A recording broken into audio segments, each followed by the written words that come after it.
The very word secrecy is repugnant in a free and open society. And we are, as a people, inherently and historically opposed to secret societies, to secret oaths, and to secret proceedings.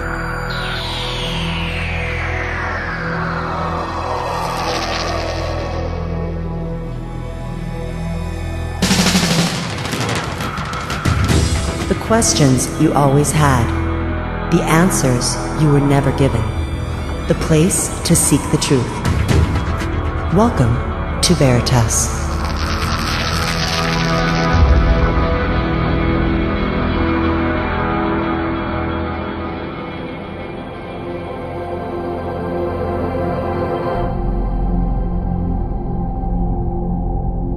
Greetings to everyone around the world, and a warm welcome to another edition of Veritas at veritasradio.com. I'm your host, Mel Fabregas, and I sincerely thank you for joining me once again. And if this is your first time or your truth journey brought you here, welcome home.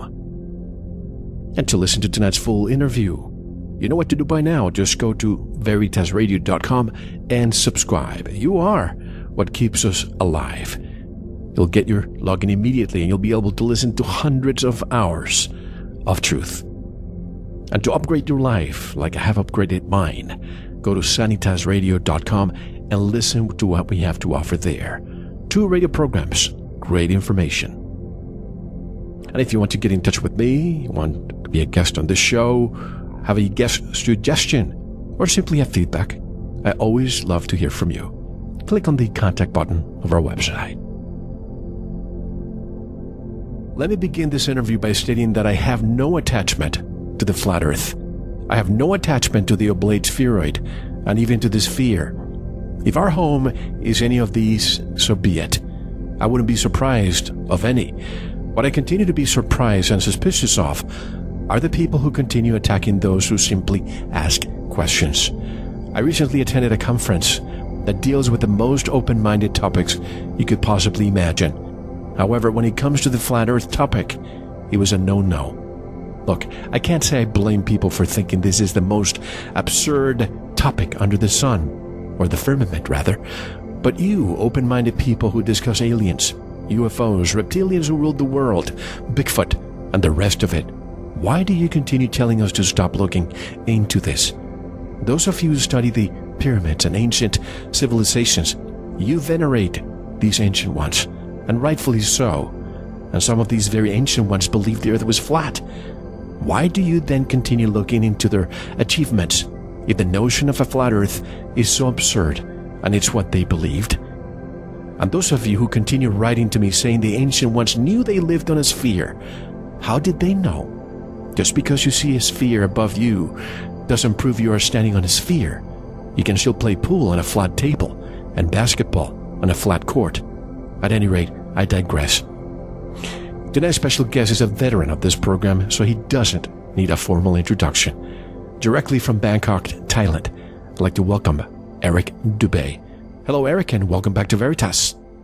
Hey, Mel. It's great to be back here. I love this show. Always a pleasure having you back, and I'm glad that we're still talking after a year. A lot of people that I know have stopped talking about this because they just can't sustain, they just can't endure the attacks that they continue to receive from people from all over the world. But I have to tell you, some of the smartest people I know are discussing this in silence. Why do you think that is? Yeah, well, like you said, a lot of people don't want to touch this subject with a 10-foot pole, and a lot of those same people are the ones espousing aliens and UFOs and Bigfoots and all the other unprovable conspiracy theories out there, whereas flat Earth is a easily provable conspiracy fact, which blows away all of these other theories out of the water. Aliens, the spinning ball Earth, evolution, dinosaurs, a whole range of other things start to be blown out of the water when you realize the flat Earth truth. And so this is when what a lot of truth seekers don't want us going down this rabbit hole, because that does away with their paradigm. People like David Icke and his reptilians on the hollow moon. You can't have those if the moon is a translucent light, just a disk, immaterial that you can't land on, or Michael Tessarien's Atlantean progenitor aliens from Tiamat or whatever, all these supposed truthers that have their own myths woven based on things like aliens and the spinning ball planets and the infinite universe with infinite galaxies and all these supposed potential alien life that we have out there. A lot of their research goes down the tubes if the flat earth truth comes out. So there's a lot of resistance being met, both from the mainstream sheeple who've been taught that flat earth is something to be ridiculed and ridiculous, all the way to the alternative, whose narratives fall by the wayside if the flat earth truth is discovered. So the alternative media is picking up the slack here, bringing the real truth. That's what we're trying to do. Alternative, I guess. It's probably 4 or 5 layers. But another thing that's not that it bothers me, but I see this a lot. A lot of people who write to me and say, Mel, you're just wasting your energy. There are so many other important things that we should be discussing. And we do, folks. We've had Eric last year. We've had, a few other people. We have Jeffrey Grupp coming in a few days. These are people that I've had before who are talking about this, and I think we should listen. But why do they continue to say we have so many other problems? Why are you focusing on this distraction? Well, if they haven't looked into it at all, I can see how they would think that way. And I kind of thought that way years ago as well, that, well, it's just the shape of the Earth. What does that matter? Does it really matter whether it's this shape or that shape? So if you think of it on that level, then sure, it seems insignificant, and it seems like it could be a waste of time, even if it was true. But if you think of it a little deeper than that, and you think of it as being the most fundamental lie, is where we are, what we're doing here, the earth beneath our feet, the lights in the sky above us, what they actually are. And if we've been lied about all of these, as well as the Big Bang and evolution and the way that we supposedly got here and the purpose we may or may not have in this nihilistic cosmology that they've presented with us, it becomes a big deal. And when you look at the potential for a truth like this, a truth that has been suppressed for 500 years now, the flat earth truth, if that gets out and it is shown that every government, every university, every pundit, every television station is lying knowingly and censoring this truth, what happens when it actually gets out? The kind of restructuring of society and the system that truthers are looking for, that people know we need, is what can happen and what will happen and what must happen if this truth gets out. Because this is huge. It is the truth. I guarantee anyone who's never heard of this before, look into the flat earth. The earth is flat, just like it appears on the horizon. The earth is motionless, just as you feel motionless. Everything in the sky revolves around us, just as it appears if you look up and use your own eyes, your own senses. Everything that your senses tell you is what's happening. But you've been fed a false system. You've been shown CGI images with a ball earth with a horizon that curves. You've been shown more CGI images with a ball earth that spins. You've been shown planets that spin like billiard balls around each other in many different directions at many different speeds simultaneously. You've been shown all these things in CGI format. You've had Freemasons lie to you and tell you they've seen it for themselves, but you've never seen it for yourself. You've just been lied to and shown pictures, and you believe those. It's not science. Science, in fact, shows that the earth is flat and motionless, and there are hundreds upon hundreds of proofs and experiments that have been repeated throughout history for hundreds of years, but you haven't been taught them in school, because they don't want you to be taught that in school. They show you a spinning globe on your first day and tell you that gravity keeps water and buildings and people stuck to the bottom of that thing, and they repeat it until you believe it, your parents believe it, your grandparents believe it. 500 years ago, people were believing it. They even started trying to get people to believe it thousands of years ago, but it didn't pass until about Copernicus in 1500s when this really started to take shape. So The reason that some of the pseudo-truthers, so to speak, or just mainstream sheeple don't want this to get out and say that it's a distraction is because they don't know how far-reaching the implications of a truth this deep actually surfacing would be. It's like holding a balloon underwater. When you let go, that thing's just going to rush to the surface. The water's going to go flying, and that's what we need. It's exactly what we need. So that's what I'm working towards doing. In doing what I do, Eric, you become a lightning rod, and I'm sure you have become a lightning rod too. So here's another message I received recently from someone who says he has studied ancient civilizations, and he says they knew that the earth was round. So of course I asked him, can you prove to me that they said that? Well, they could get on top of the pyramids and see that every time they would get on higher steps, they could see farther and farther. What does this have to do with the round earth, if that's just perspective? Right. Yeah, Neil deGrasse Tyson was just on the Anthony Cumia show saying how at the Burj Khalifa Tower in Dubai, if you go to the top of it, the sun sets 2 minutes later than at the bottom, and that proves that the earth is a ball. So what they're saying is that the earth is a ball, and the curved shape of the horizon is the sun is disappearing beyond that. And if you go up in the tower, you'll see the sun again for 2 more minutes and watch it set again. And that's proof that it's setting beyond a ball. Yet, if you go up there and you take video 360 degrees around you, you'll see the horizon's perfectly flat all the way around you, perfectly at eye level, and it rose with you at eye level right from the base of that tower to the top of that tower, as is only possible on a flat plane. A ball, no matter how big the ball is, the horizon would stay where it is, and you'd have to tilt your head looking down more and more as you rose to see it. And of course, it would also curve. The reason that you see the sunset slightly later from a higher position is simply perspective on flat surfaces.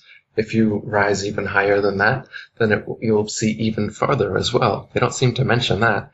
When you go higher in altitude, you're able to see further along a flat plane, and that's all that's happening as you go higher. So the sun, when it's setting, is actually maintaining its altitude at about 3,000 miles above us, and it circles over and around the flat Earth. And so from your position, due to perspective, as it goes away from you, just like a row of street lamps as they're going away from you, the one closest to you seems very high overhead and then slowly dips down more and more to the horizon, or just like a long, narrow hallway where the floor rises up, the ceiling comes down, and the 2 walls come into a point right in the middle. That pyramid shape, that eye at the top of the pyramid, another reason for that symbol is that's the way that our eyes actually see.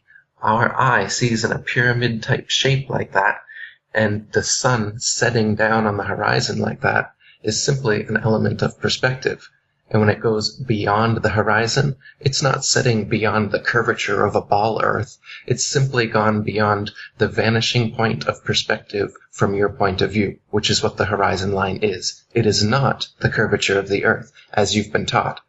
You can think about it. If the limit of your perspective was the curvature of the Earth, and you saw, say, a ship disappearing over it, then you look to the left, the same amount of distance, and you look to the right, the same amount of distance. Well, there's no curvature there, but that's twice the distance as the ship in front of you that you think has disappeared beyond the curvature.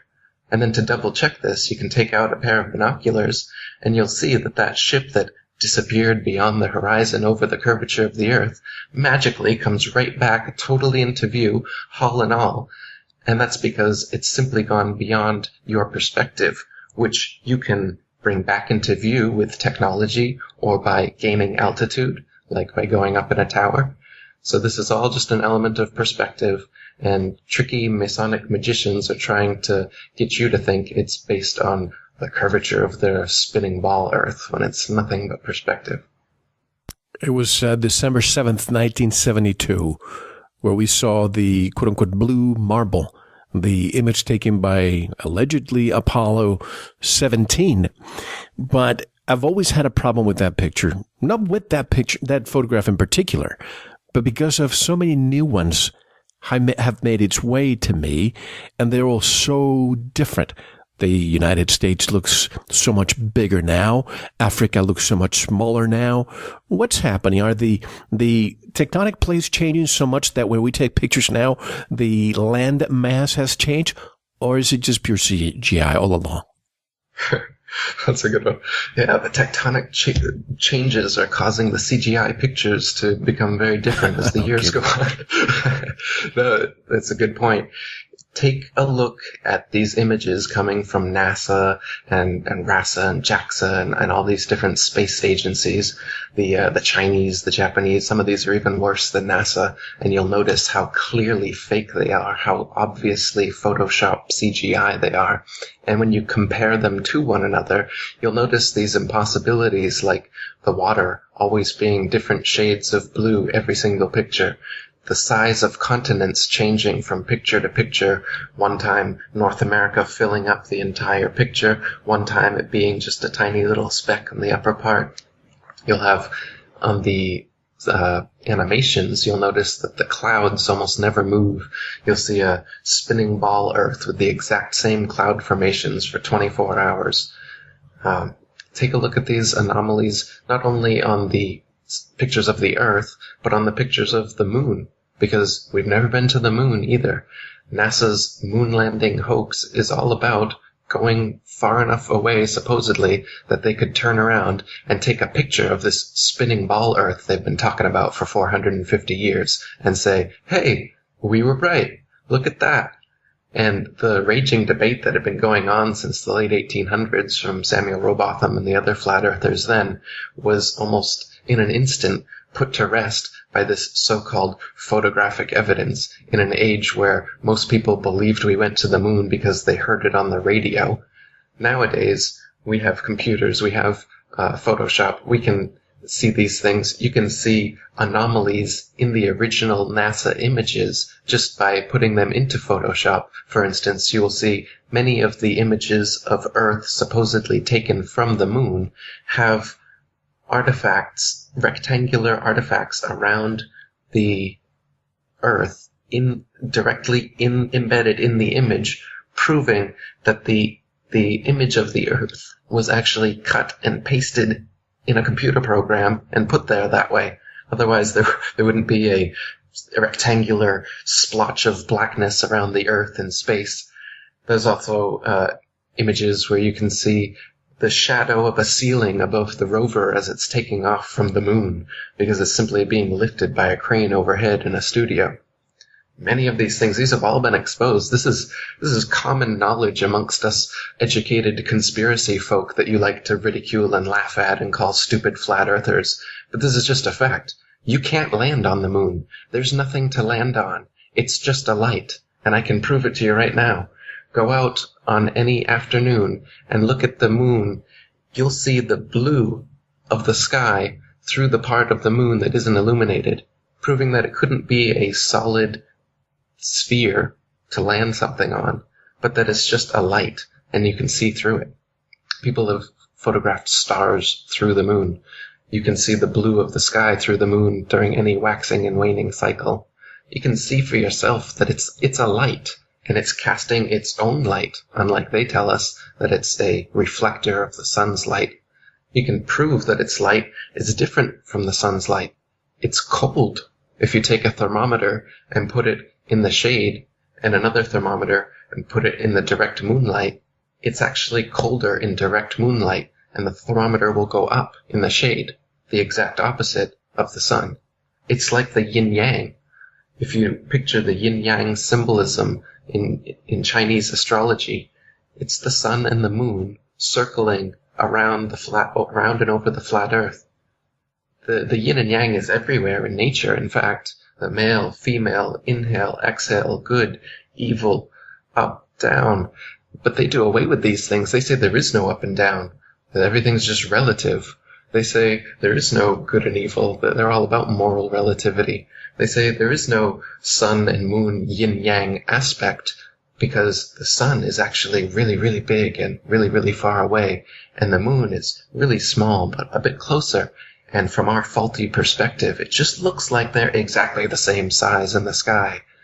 Once again, Masonic magicians lying to you so that you don't believe your own eyes, which tell you that the sun and the moon are equal, divine, balanced opposites in the sky, revolving over and around us, keeping time like a celestial clock and calendar. But instead, they just feed you these lies about spinning billiard balls, doing wobbling and tilting on their axis, doing all this nonsense to try and explain away all the bullshit that they're telling you. Everything you've heard, been taught about the ball Earth, all this wobbling and the tilting back and the spinning around the sun and the sun spinning around the galaxy, all these things, the ships disappearing over the horizon, these are all myths that you've been taught since school to weave in your head the idea that you do live on a spinning ball, even though there actually is no experimental evidence nor no sensory evidence to make you think that. Just teachers and NASA and textbooks and nonsense. You know, I something that has bothered me also is when I see the sun setting or the moon closer to the horizon. If the sun is 93 million miles away, why is it that it looks so big at the horizon level, just like the moon looks at the horizon level, almost the same size all the time to each other? That's right. They appear to be almost the same size at all times. It does change, and the changes are mostly due to the atmosphere.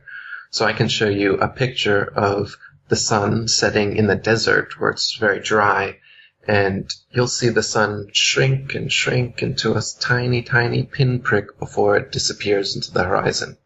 And then I can show you another video of on a more over the ocean, say, on a more humid day, the sun is going to actually expand a little bit due to the atmosphere and then disappear into the horizon like a big ball, as many people have seen it. But either way that it disappears, whether it disappears into a pinprick before leaving the horizon or it expands and goes down the horizon, it's simply moving away from your perspective, as we talked about. It's not actually going down, just like a row of street lamps aren't getting shorter and shorter as they get farther and farther away from you. It's just an element of perspective. Anything operates this way. I wonder if we called a railroad, the actual rails, the manufacturer, if we asked them, do you factor in the curvature of the Earth when you make them? And the answer is no. No, they don't. Canals, tunnels, railways, they do not have bridges. They don't have to factor in the curvature of the Earth. The what bridges? The Golden Gate or the Punch Lane Bridge. I heard people say that.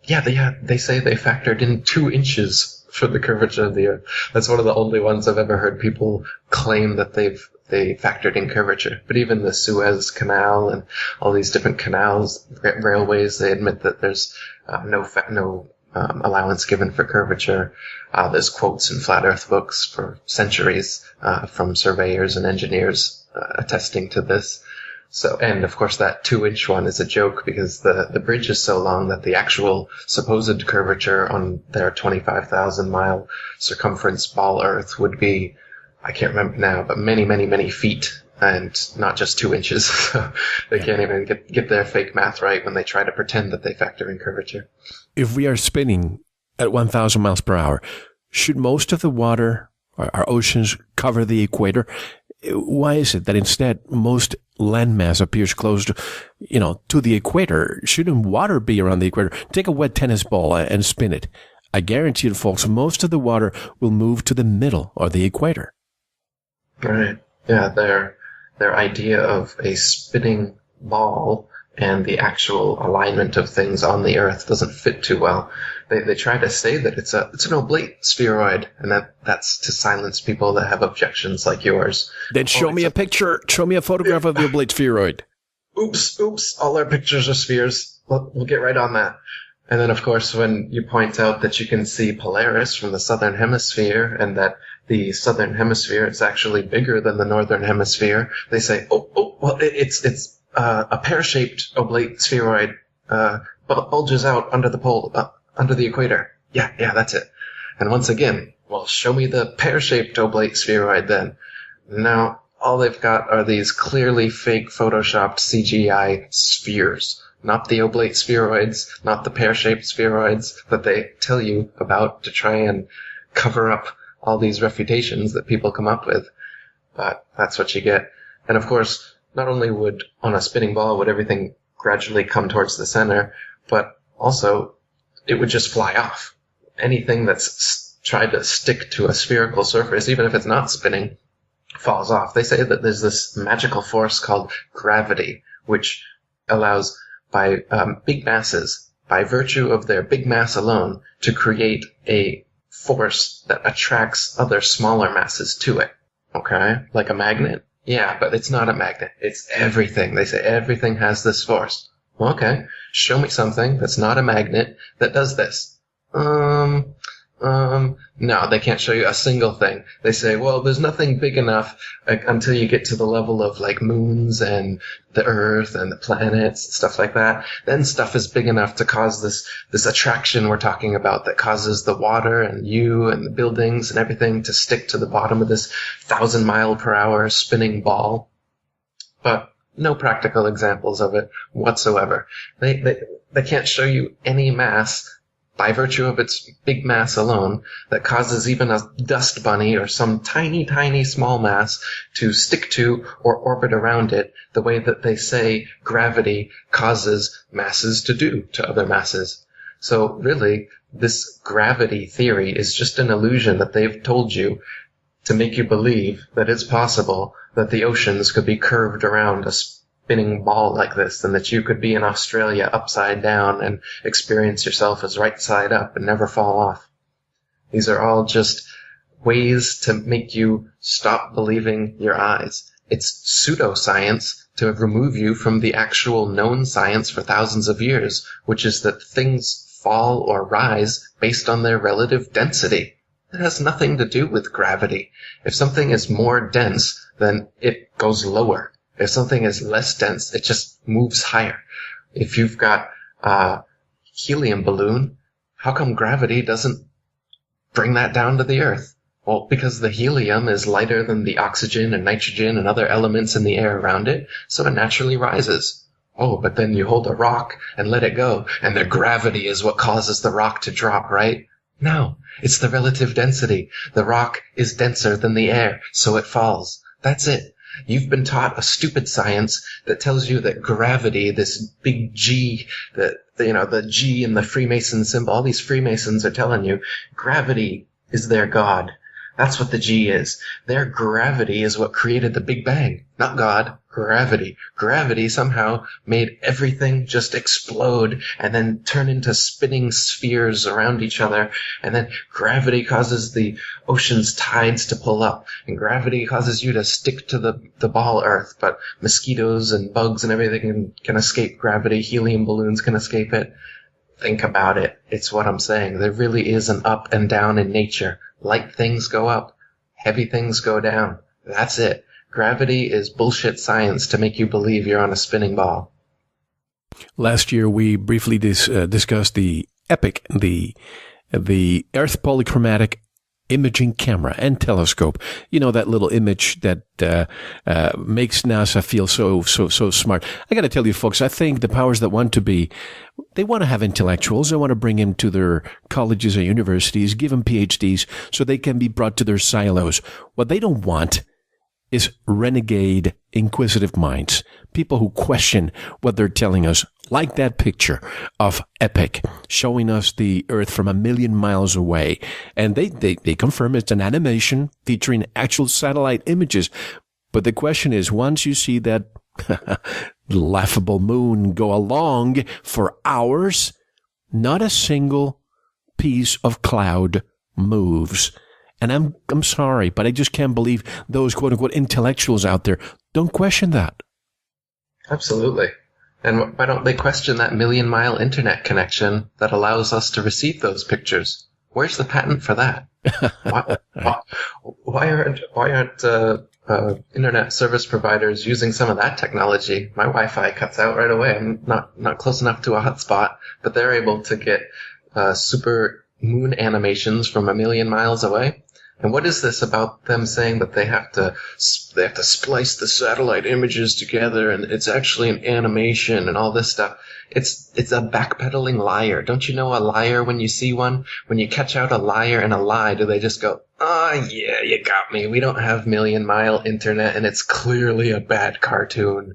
No, they say, "Oh, well, it is our satellite imaging, but you see, the way that we receive the technology from the imaging from the million-mile internet, we have to splice it together, and it looks like a sad animation. Believe us."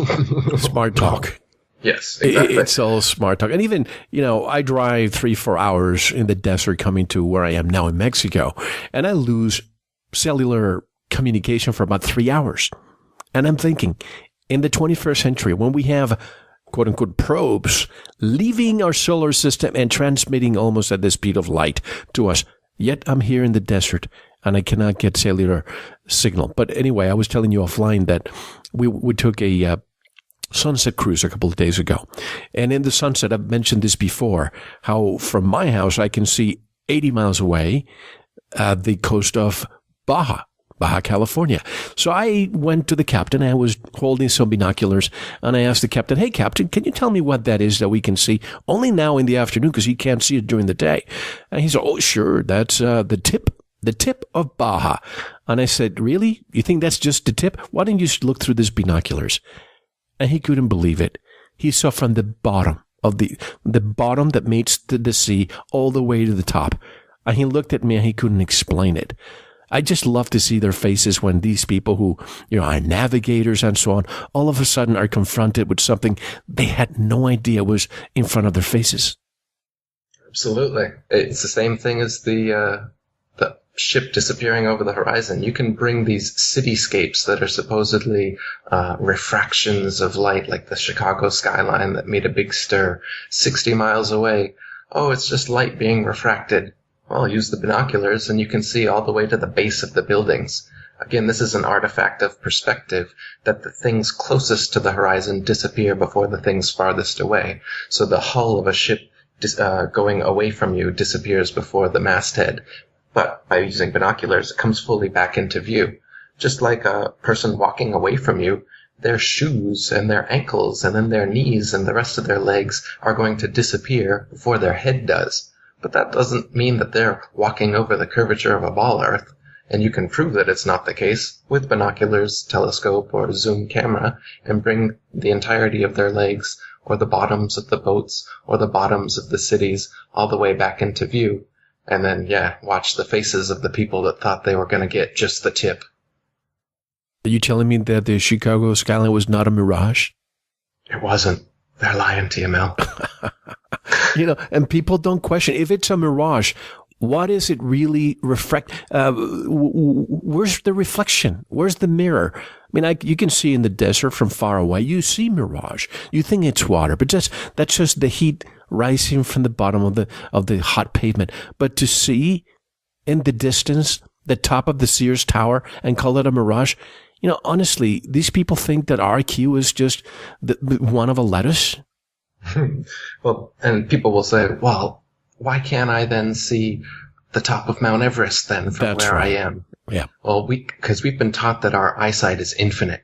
We've been taught that the closest star is 25 trillion miles away, and the light comes from 4.2 light years away from us. It has to take that much time just to reach our eyes. So we've been taught that our eyesight, especially with the aid of technology, should be able to see infinite distances. But again, you've been lied to.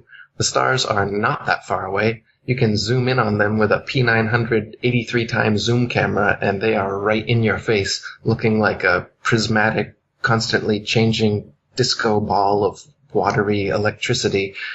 And that's what even the so-called planets look like. The so-called planets were always called wandering stars because they have more unique paths that they wander in the sky than the fixed stars. But when looked at through these instruments, they just look like lights in the sky. They do not at all look like spherical terra firma that you could land some masons on, as they'd like you to believe. And so when people ask you, why can't I see Everest from my balcony then? Again, perspective and the limited eyesight, even with a telescope, only allows us to see so far.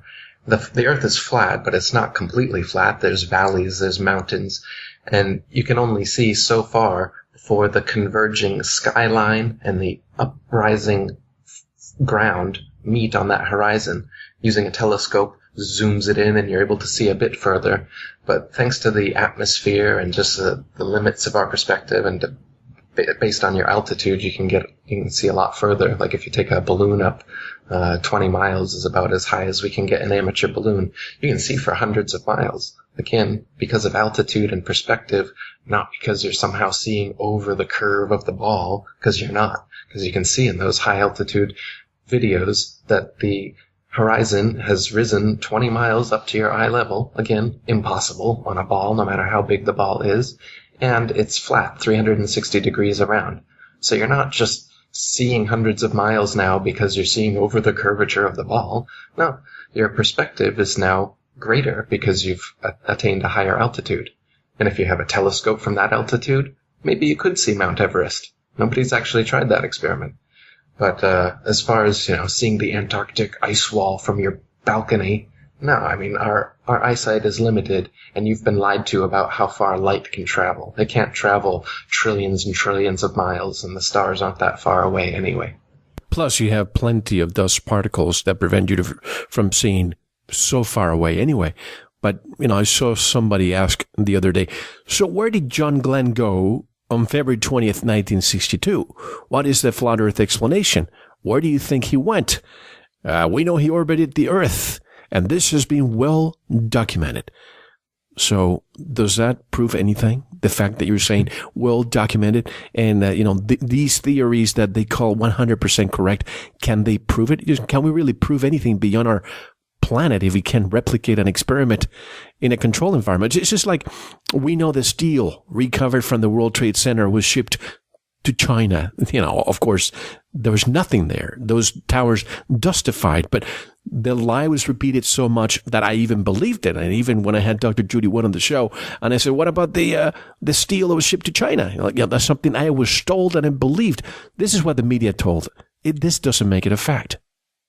Right, exactly. The actual physical evidence, they're always short on that stuff. When you ask NASA, hey, how about the telemetry data from the supposed rocket and shuttle that took you to the moon and back? Could we see the reels and reels of that? Oh, we lost it. Oh, that's too bad. How about the original moon landing footage? Could you show us the original tape so we can verify their authenticity? This $30 billion project you did 45 years ago and came back with really terrible black and white ghostly images of a recording that you forced the news agencies to do. Could we see the original that nobody has ever seen? Ooh, sorry, we lost that too. Oh, you lost that too. Oh, hey, we killed Osama bin Laden. Really? Could we see the body of that guy you've been traipsing through Iraq and Afghanistan, causing all these wars? Could we see the body? We dumped it in the ocean. Sorry. They're really short on physical evidence because when you're creating a bullshit story, you can't have physical evidence, can you? You can only have so-called evidence. You can only have the fabrications of evidence. That's why when you look at evolution theory, the so-called monkey and humanoid transitionary forms or dinosaurs and the supposed physical evidence that they give you for that, actual dinosaur bones? Well, the actual dinosaur bones, we keep those under a lock and key that no one in the public can ever or has ever seen. And instead we give you plaster of Paris molds that we assure you come from the original bones that you've never seen, but they are there. And as for Lucy and these Neanderthal man and all these other supposed transitional species, yeah, sorry about that, but it's just human bones mixed with ape bones, and we've been doing this for 150 years now, being exposed regularly, but we just keep doing it. And the great lie, if you just keep telling the same lie over and over again, even if all the physical evidence has been exposed as nonsense, they'll start to believe it just by the sheer weight of the propaganda. So as a truth seeker, I recommend people ask these questions and look for the physical evidence. Look for, aliens. Oh yeah, show me physical evidence of an alien. Still nothing. How many type in aliens? We must have millions and millions and millions of hits and people contacting aliens and all this stuff. Physical evidence, please? None. Okay. These kind of things are where you have to look. And that's where the flat earth is. It has reams of physical evidence. My latest book is 200 Proofs the Earth is Not a Spinning Ball.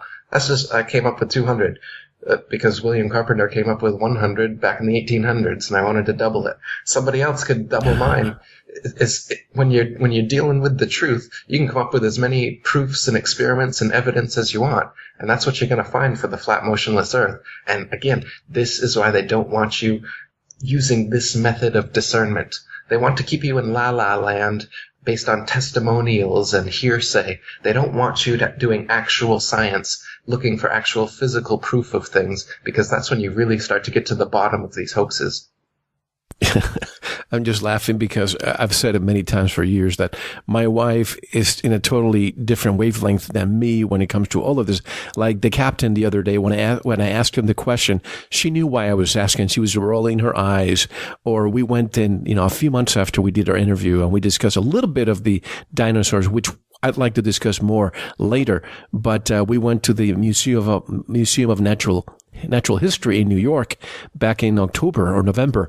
And my wife and my daughter went with me, and I asked two curators in front of them. And I said, are there, because they have a bunch of dinosaurs, they're huge, the size of buildings, right? So I went to them and I said, are there any real ones here? Any of the bones real?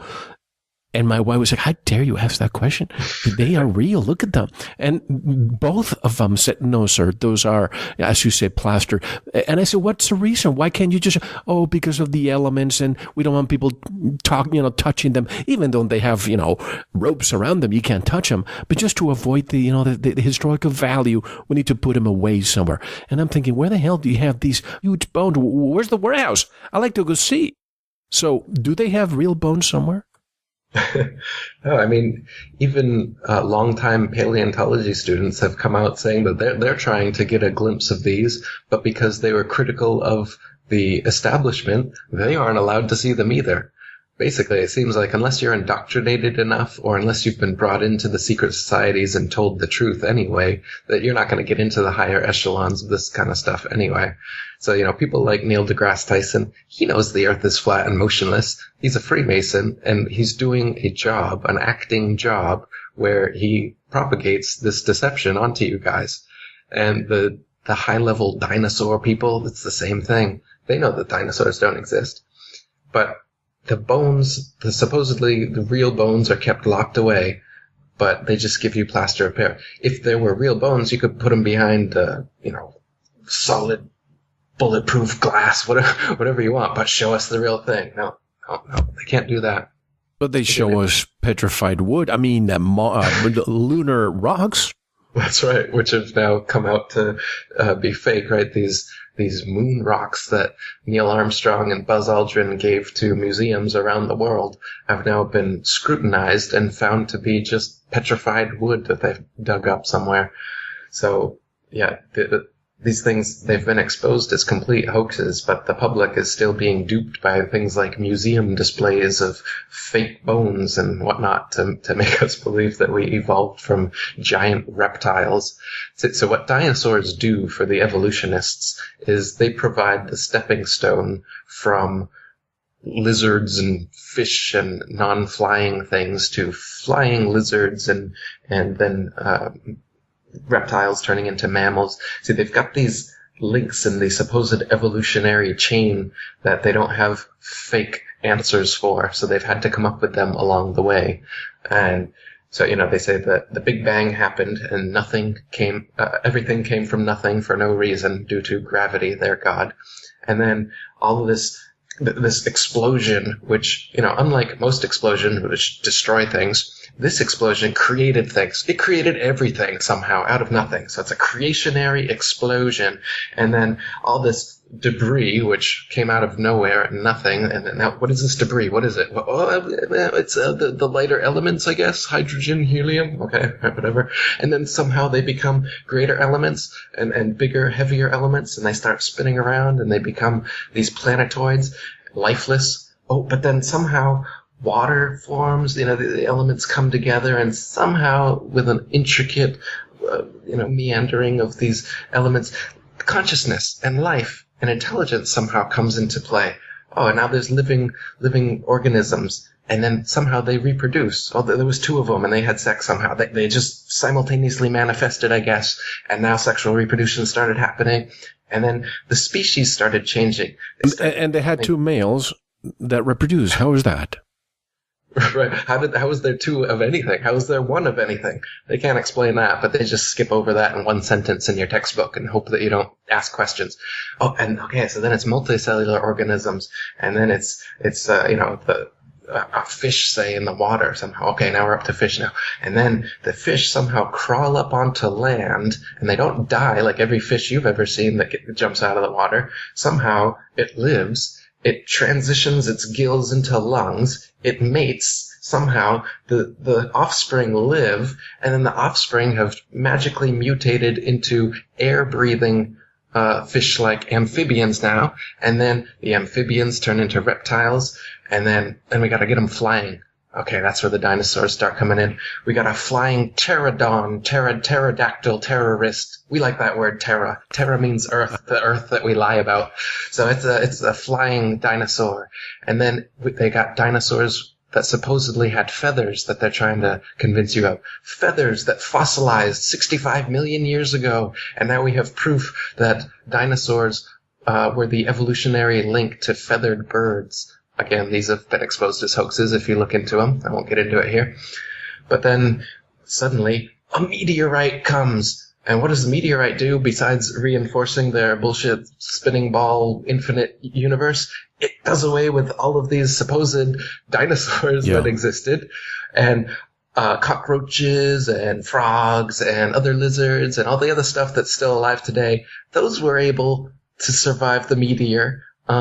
But somehow all those big, giant, ridiculous lizards that would topple under their own weight and whose bones couldn't possibly support their massive structures, those all went away.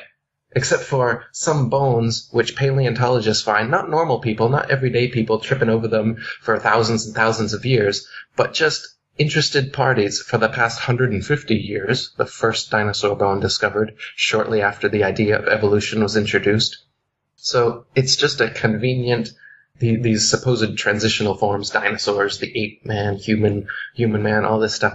This is just what they need to make their evolution idea seem plausible. And they fabricate the supposed evidence for you to make you believe in it. But when you look into the actual physical evidence that exists for these supposed transitional forms, or the history of the adaptation of species, have there ever been a species that turns into another species? Macroevolution? No. It's never happened. They have no proof of it. Microevolution, minor adaptations within species? Sure. But this is what they're trying to turn into macroevolution of everything that exists evolving from everything else that did exist, evolving from nothing and a big bang. So they get you to believe that the amazing connectivity, beauty, diversity of nature and the natural world, the intelligence, everything around you somehow came from nothing for no reason and out of an explosion that created it, and then it just evolved for no reason to have consciousness, life, and intelligence and have all this order and beauty and diversity that we have just by coincidence. It's random. Yep, it just happened. So what does this do? It's a nihilistic, atheistic cosmology that makes you a speck of dust. It makes God irrelevant. It makes him impossible. It makes you a purposeless, meaningless accident of an explosion that just happened to be now. So how do you live? How do you live your life when you believe that kind of cosmology? Well, it's all about me. Nothing really matters, so I might as well just have a good time, do what I want with my life, consume, which is exactly the way society is set up and the way that the people who control society and who have fed you this myth for centuries anyway, that's what they want. And that's why you behave this way and think this way. And that's why you scoff at people that know that they were intelligently designed by an intelligent designer. That's why you scoff at people that know that we're on a flat, motionless Earth.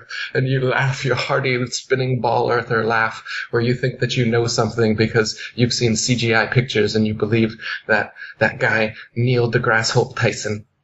And I tell people, because they say, Mel, so if you're not religious, that means you're an atheist. And the answer is absolutely not. I have never been an atheist. And yes, I abandoned organized religion a long time ago because I don't think that I should have a toll booth on my path to enlightenment. But essentially, what Eric is saying is the equivalent of me throwing a chalk on a blackboard and expecting the word God to show up. I think that's more probable than what they're saying. But by looking at the species, by looking at consciousness, by looking at everything that surrounds us, to come from an explosion, I just still cannot get it. So yes, I think they're trying to get us to believe that we are insignificant, utter dumb slaves that have no hope, so that we can just go to work 8 to 5 paradigm and just be too occupied to ask questions. But I have a question. Probably half an hour away from me here, there's something called the Pinacate Crater. And it's by UNESCO. They consider it as important as Machu Picchu in Peru. Not a lot of people know this, but this is the crater by, let's call it whatever, a meteor, whatever crashed on it, where the Apollo 11 astronauts practiced before going to the moon. These craters are what look to be like craters. What are they then? Yeah, so there's things that they call craters, which are holes in the Earth, like a bowl shape. And then there's little edges kind of up above the rest of the Earth around them there. So in one way, it looks like it could have been caused based on an impact from above. Though another way it could be is, say, like a gas bubble from below, and that same kind of shape could be the resulting shape from some sort of phenomenon happening from below just as well. Like a sinkhole. Like a sinkhole. And if it was from, say, a burning rock from outer space, there should be huge, the rock itself should still be there if it caused that big of a depression. And there should also be huge chunks of it everywhere. Yet none of these supposed crater sites have anything of the sort. No big ball sitting in a hole, or even gigantic shards that we can still look at. Only, again, little pieces that they claim, oh, this is a meteorite, just like they claim the moon rocks. And same with the craters on the moon. If you look at the moon with your own eyes or with a telescope, there are potch marks of some kind there. But it's a foregone conclusion to say that they are craters formed during meteorite collisions. I mean, this is just an explanation that you've come up with. It's a possible explanation, but there's no physical evidence for that. None of us have ever seen a rock come from space and collide with the Earth, make a huge explosion, and then show us the rock sitting there so that we can verify that, yep, that was a big-ass rock that just came from outer space. It doesn't exist. We don't actually have that physical evidence to prove that such a thing exists. So what do we see around the world? These lights that we saw in Russia a few years back and Arizona a few weeks ago, what are these? Well, we've got shooting stars. Like I said, stars aren't actual terra firma, so when you see a light shoot from somewhere to somewhere else, it's simply that. It's simply a light shooting. It's not a rock in outer space coming somewhere. No, but the ones in Russia that actually broke school windows and it almost felt like an explosion. Right.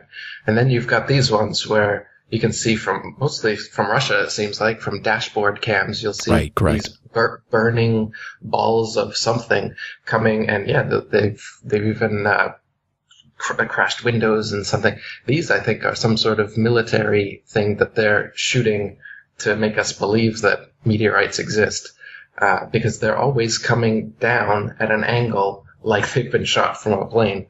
If meteorites existed and we were on a spinning ball Earth, then meteors should be shooting in every single direction possible, not always from the exact same direction coming down onto the Earth.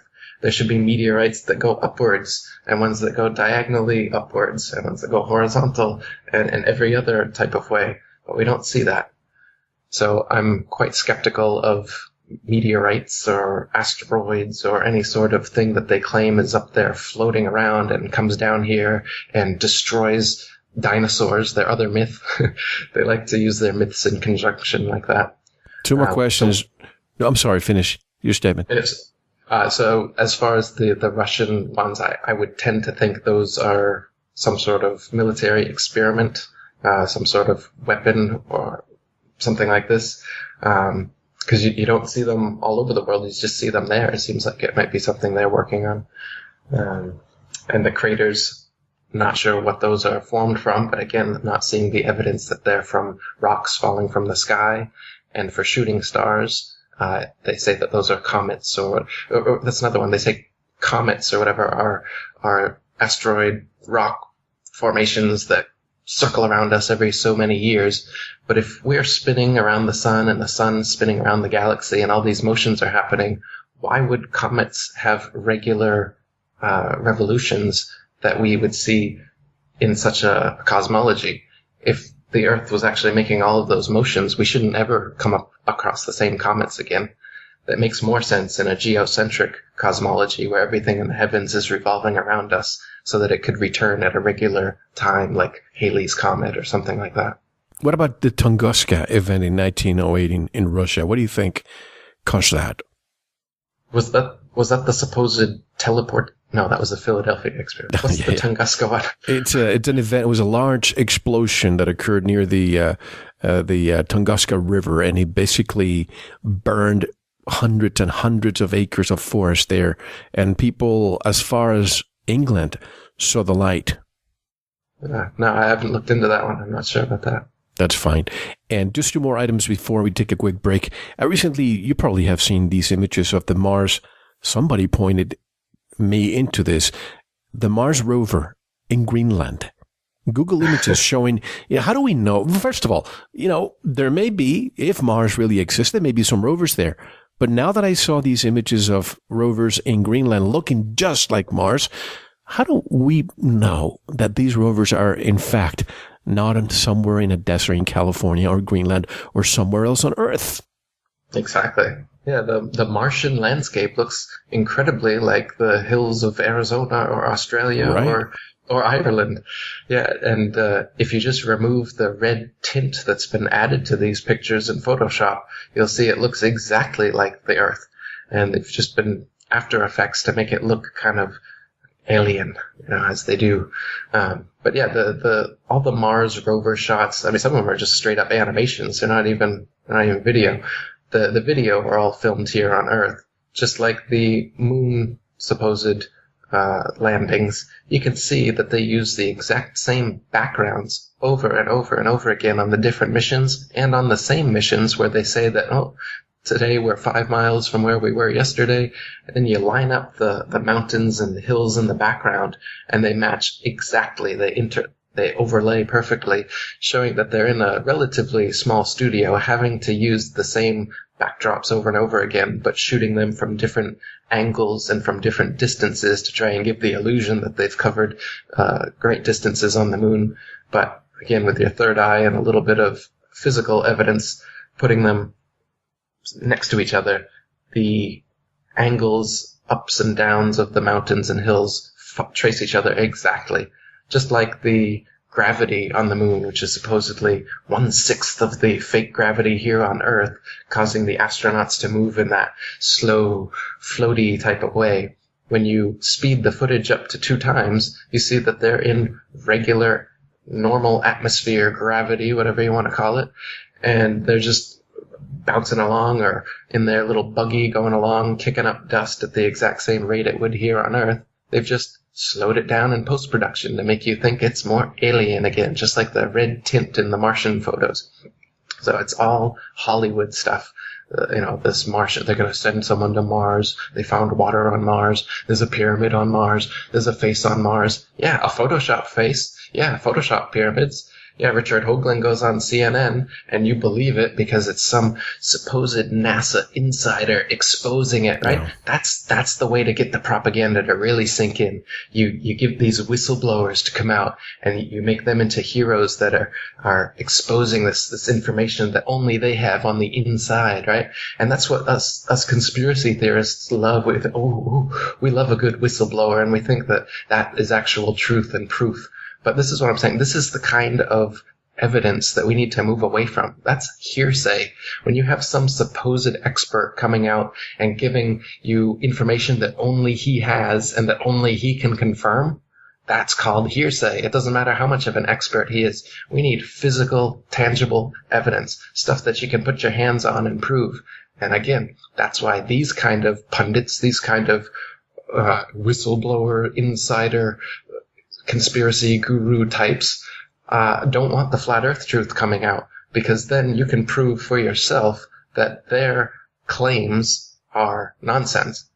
And, the cat's out of the bag. The flat earth is the cat getting out of the bag, and they really don't want this one to get out. That's why the subject is so full of shills and trolls and nonsense, like the Flat Earth Society and other fake flat earthers that come in and give fake arguments and give fake flat earth facts to make the idea of flat earth seem impalatable to people and to seem ridiculous, so they don't want to discuss it and research it, and to think, like you said, that it's irrelevant. What does it matter what the shape of the earth is anyway? As you've been listening to us talking for the past hour, you can see how it's very relevant and how there's a huge myth of what and who we all are interwoven into this. And when that is brought down, this whole myth is brought down, and there's a whole new worldview that comes clearly into view, which shows that you were purposefully, intelligently created to be this way, as was the whole earth.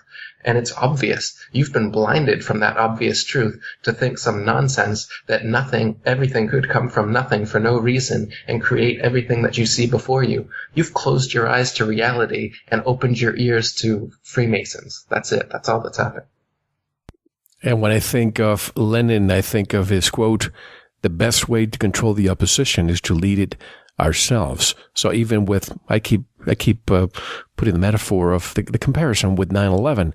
You see on TV, you see certain people that come on TV, the mainstream media, to discuss how there was a demolition that day or blah, blah, blah. There are certain control oppositions that are allowed to speak to really, truly derail you.